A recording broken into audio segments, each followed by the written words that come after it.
new insurance amendment bill.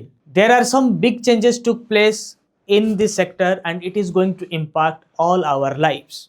Insurance में एक बहुत बड़ा बदलाव हुआ है, क्या क्या हुआ है जानेंगे इसी स्पेशल एडिशन में। बिफोर दैट, अगर आप नॉलेजिस्ट में नए हैं तो चैनल को सब्सक्राइब करना, वीडियो को लाइक एंड शेयर करना ना भूलें। तो चलिए डिस्कस करते हैं इंश्योरेंस अमेंडमेंट बिल के ऊपर, न्यू इंश्योरेंस बिल के ऊपर। और इस एडिशन में हम बात करेंगे एफडीआई क्या होता है और क्या नया इंश्योरेंस का एफडीआई लिमिट है, और ये जो सबका बीमा सबकी रक्षा नया स्कीम है इसका क्या मतलब हुआ। So let's start. सबका बीमा सबकी रक्षा, इस नाम से गवर्नमेंट ऑफ इंडिया एक स्कीम चलाना चाहता है जिसके तहत बाय 2047 ऑल द हाउस होल्ड्स of this country will have mandatorily insured. So we are going to discuss about the new scheme of insurance। so जिसमें इंश्योरेंस अमेंडमेंट बिल में तीन की चीजें चेंजेस हुए हैं। जो मेजर चेंज है वो एफडीआई को लेकर चेंज हुआ है। 100% FDI is now allowed in insurance. That means foreign investors can now invest up to 100% equities in the insurance sector. तो एफडीआई क्या होता है उसके बारे में डिस्कस करेंगे, बट पहले देख लेते हैं कि क्या और मेजर चेंजेस है। इंश्योरेंस के जो बिल में जो चेंजेस हुए हैं वो तीन मेजर एक्ट को लेकर हुआ है। वो तीन एक्ट क्या क्या है वो डिस्कस करते हैं। फर्स्ट, इंश्योरेंस एक्ट 1938, मतलब ब्रिटिश इरा का ये लॉ अभी तक था। Life insurance corporation act 1956 and IRDA Act 1999. All these acts are going to be changed, and with this change, the regulatory norms in insurance sector will be simplified. Insurance में जो भी regulatory complications थे वो simplify हो जाएंगे। Encouragement मिलेगा सारे insurers को for product innovation. Ease of doing business भी आसान हो जाएगा क्योंकि इक्विटी ट्रांसफर 1% से बढ़कर 5% कर दिया गया है। Equity transfer means if somebody wants to transfer his equities to somebody else, sale या फिर किसी भी कारण से ट्रांसफर करना चाहता है इंश्योरेंस कंपनी में, अगर किसी का इन्वेस्टमेंट 1% तक था तो वो 1% से ऊपर के लिए आपको IRDA का अप्रूवल लेना पड़ता था। अब वो नहीं है।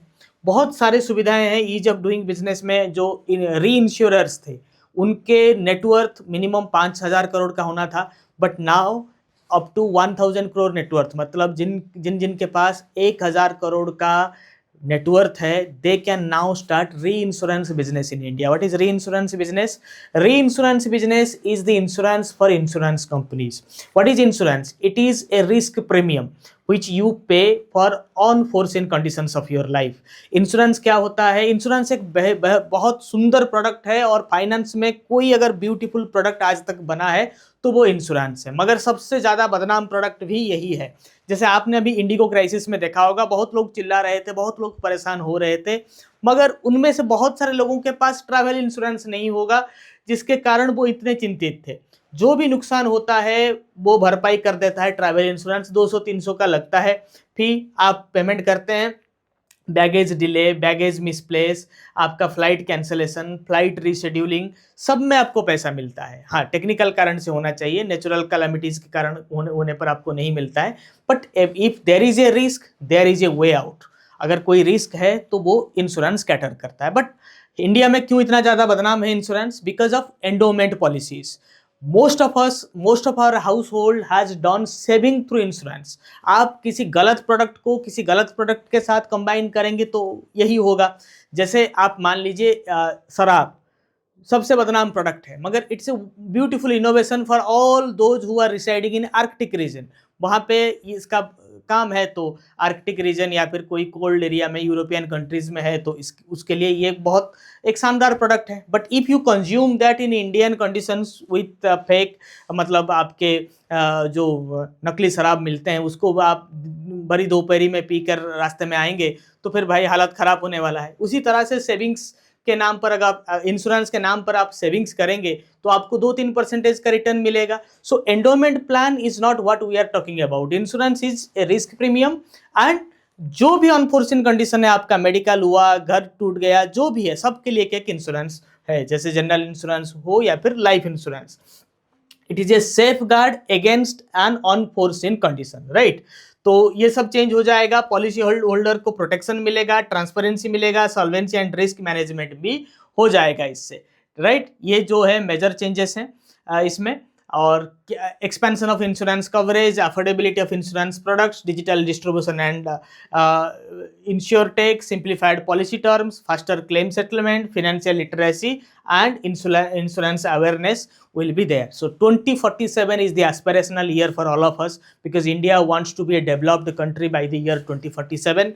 So if India wants to be a developed country, then all of us should have at least term insurance, health insurance and all other insurance like house insurance. अगर आपने होम बिल्डिंग किया है तो वो इंश्योरेंस, अगर ये जो हो रहा है, this is in line with developed countries. In US, everybody has a health insurance, medical insurance, so nobody is worried about the cost of medical expenditure. But in India, we talk a lot about medical expenditures are being so high, so unaffordable. So to live a quality life, insurance is going to be mandatory for all of us, and it is a very good sign. ठीक है, but B responsible, क्योंकि किसी ना किसी के relative में कोई ना कोई होगा जो LIC के एजेंट होगा या फिर किसी इंश्योरेंस कंपनी का एजेंट होगा, वो अपने टारगेट पूरा करने के नाम पर आपको लूटता होगा. तो ऐसे में बचिए.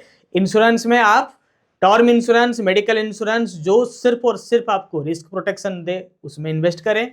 और सेविंग्स को अगर सही जगह पे इन्वेस्ट करना है तो अपना फाइनेंशियल लिटरेसी बढ़ाइए. FD, बॉन्ड्स, स्टॉक मार्केट, बहुत कुछ है जहाँ पे आप इन्वेस्ट कर सकते हैं. ठीक है. और FDI क्या होता है, FDI में हम बात करेंगे. FDI क्या होता है, let's discuss what is FDI. It is foreign direct investment. What is foreign direct investment?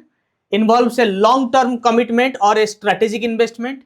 Investor acquires a controlling interest like 10% of shares in listed and in any amount in unlisted company in a foreign company. कोई अपने देश से बाहर जाकर विदेश की किसी company में अगर मिनिमम 10% शेयर किसी कंपनी का वो लेता है तो उसको हम फॉरेन डायरेक्ट इन्वेस्टमेंट कहते हैं. जैसे आपके शेयर मार्केट में FIIs आते हैं, फॉरेन इंस्टीट्यूशनल इन्वेस्टर्स, वो आते हैं, प्रॉफिट करके निकल जाते हैं, बट इनका काम होता है बिजनेस बिल्ड करना, किसी भी कंपनी में एक साइजेबल स्टेक होल्ड करना होता है FDI. ठीक है. बाकी चलिए एक दो क्वेश्चन मेरा आपके लिए है जो हम डिस्कस करेंगे. So I have a question for you. The maximum limit of foreign direct investment permitted in public sector banks: A 26%, B 49%, C 20%, D 74%, or E 100%. Give this answer in comment section and we'll see you in the next video. जाते जाते अगर आपने channel को subscribe नहीं किया है, do subscribe right away. See you. Thank you.